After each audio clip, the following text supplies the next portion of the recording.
नमस्कार। आज हम एक बहुत ही दिलचस्प कहानी पर गौर करने वाले हैं। ये कहानी है एक परिवार की, धोखे की और एक ऐसे राज की जो एक टिफिन के अंदर छिपा हुआ था। ये सिर्फ खाने की कहानी नहीं है, बल्कि रिश्तों की भी है। चलिए शुरू करते हैं।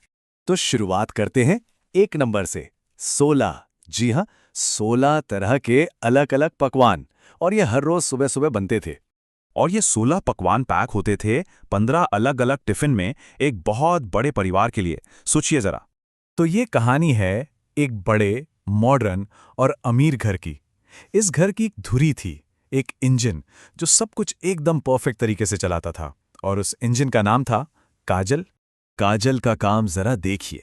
ये कोई आम रूटीन नहीं था। मतलब सुबह जल्दी उठना, 4 बर्नर वाले स्टोव पर 16 तरह का खाना बनाना, फिर 15 टिफिन पैक करना, सबका नाश्ता, घर की पूरी सफाई, कपड़े, और फिर लंच और डिनर की तैयारी भी।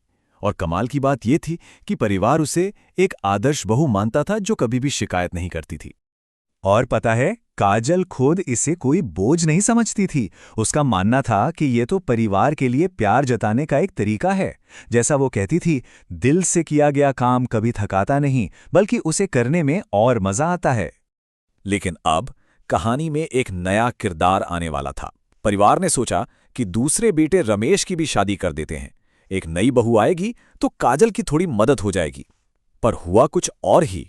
और घर में एंट्री होती है निशा की, एक अमीर घर की मॉडर्न लड़की। घर में इतना सारा काम देखकर तो उसके होश ही उड़ गए। जहां काजल के लिए रसोई उसका मंदिर थी, वहीं निशा को लगा कि ये तो कोई जेल है। बस यहीं से 2 अलग अलग दुनियाओं का टकराव शुरू हो गया। यहां पर फर्क सोच का था। एक के लिए काम खुशी था तो दूसरे के लिए सजा। जब सास ने दोनों के बीच रसोई की जिम्मेदारी बांटी, तो उन्हें क्या पता था कि वो अनजाने में एक ऐसे खेल की शुरुआत कर रही थीं जिसका अंजाम बहुत खतरनाक होने वाला था। तो अब जब सुबह सुबह टिफिन बनाने का ये मुश्किल काम निशा के सामने आया, तो उसने तुरंत बचने के लिए एक शॉर्टकट निकाला। एक ऐसा शॉर्टकट जो धोखे से भरा था। उसका प्लान सुनने में तो बड़ा चालाकी भरा लगता है। रात को ही डिनर के साथ एक्स्ट्रा खाना बना लो, बड़े बर्तनों में भर के फ्रिज में छिपा दो, और सुबह उठकर बस गरम करो और पैक कर दो। किसी को कानों कान खबर भी नहीं होगी कि खाना ताज़ा नहीं, बासी है।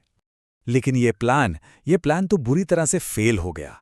सुबह गरम किया हुआ खाना दोपहर तक खराब हो गया, और उसमें से बहुत गंदी बदबू आने लगी। ऑफिस में जब परिवार वालों ने टिफिन खोला तो उन्हें वो खाना फेंकना पड़ा। जब निशा से पूछा गया तो उसने बड़ी आसानी से सारा इल्जाम गर्मी पर डाल दिया, और परिवार ने भी चलिए शक का फायदा देते हुए मान लिया कि हाँ, गर्मी बहुत है, शायद ऐसा हो जाता होगा कभी कभी। निशा को एक बात समझ आ गई। जब तक काजल का खाना इतना ताज़ा और अच्छा बन रहा है, उसका बासी खाना हमेशा पकड़ा जाएगा। तो इल्जाम से बचने के लिए वो अपने धोखे को एक नए और भी खतरनाक लेवल पर ले गई। अब ये सिर्फ धोखा नहीं था, ये एक साजिश थी। वो चुपके से काजल के ताज़े बने खाने में एक केमिकल मिलाने लगी, ताकि दोपहर तक उसका खाना भी खराब हो जाए। मकसद बिल्कुल साफ था, ये साबित करना कि गलती किसी की नहीं है, बल्कि मौसम और पुराने टिफिन बॉक्स की है। और उसकी ये खतरनाक योजना काम कर गई। अब काजल का खाना भी खराब होने लगा। परिवार को पूरा यकीन हो गया कि दिक्कत बहुओं में नहीं, बल्कि बाहर है, और उन्होंने नए टिफिन खरीदने का फैसला कर लिया, जबकि असली वजह किसी को पता ही नहीं चली। लेकिन सच ज्यादा दिन तक छिप नहीं सकता, है ना? अगली सुबह जब काजल और उसकी सास रसोई की सफाई कर रहे थे, तो उन्हें कुछ ऐसा मिला जिसने उन्हें अंदर तक हिलाकर रख दिया। उन्हें एक ऊंची शेल्फ पर 2 बड़े बर्तन छिपे हुए मिले। अंदर उस दिन के टिफिन के लिए रखा बासी खाना था। लेकिन उससे भी ज्यादा डरावनी बात यह थी कि उस खाने में 3 मरी हुई छिपकलियां पड़ी थीं। अब ये सिर्फ बासी खाने की बात नहीं थी।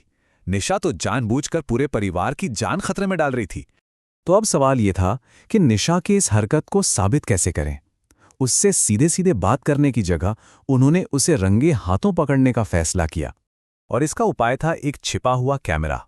उन्होंने रसोई में एक मोबाइल फोन को वीडियो रिकॉर्डिंग मोड पर लगाकर छिपा दिया। अब बस इंतजार था सुबह होने का। और उस सुबह कैमरे ने सब कुछ कैद कर लिया। 6:15 बजे निशा रसोई में अकेली आती है।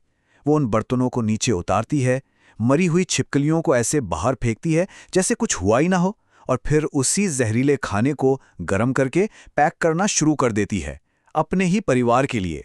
जब पूरे परिवार ने वो वीडियो देखा तो निशा का पर्दाफाश हो गया। सब कुछ साफ था। सबूत सामने देखकर निशा पूरी तरह टूट गई। उसने सब कुछ मान लिया कि वो सुबह जल्दी उठने और इतने काम के बोझ को सह नहीं पा रही थी। उसे घर से निकालने का फैसला हो ही चुका था कि तभी काजल आगे आई। उसने परिवार से गुजारिश की कि निशा को एक आखिरी मौका दिया जाए। तो एक नई व्यवस्था बनाई गई। निशा को माफ तो कर दिया गया, लेकिन अब दोपहर और रात का ताज़ा खाना बनाने की जिम्मेदारी उसकी थी। और सबसे जरूरी काम यानी सुबह का टिफिन वो वापस काजल के भरोसेमंद हाथों में आ गया। तो कहानी यहाँ एक नए संतुलन पर आके खत्म हो जाती है। घर में एक नई व्यवस्था बन गई है, लेकिन ये कहानी हमें एक बहुत बड़े सवाल के साथ छोड़ जाती है। जब माफ़ी मिल जाती है तो क्या भरोसा भी पूरी तरह से वापस आ पाता है? क्या रिश्तों का वो टूटा हुआ संतुलन सच में कभी पहले जैसा हो सकता है?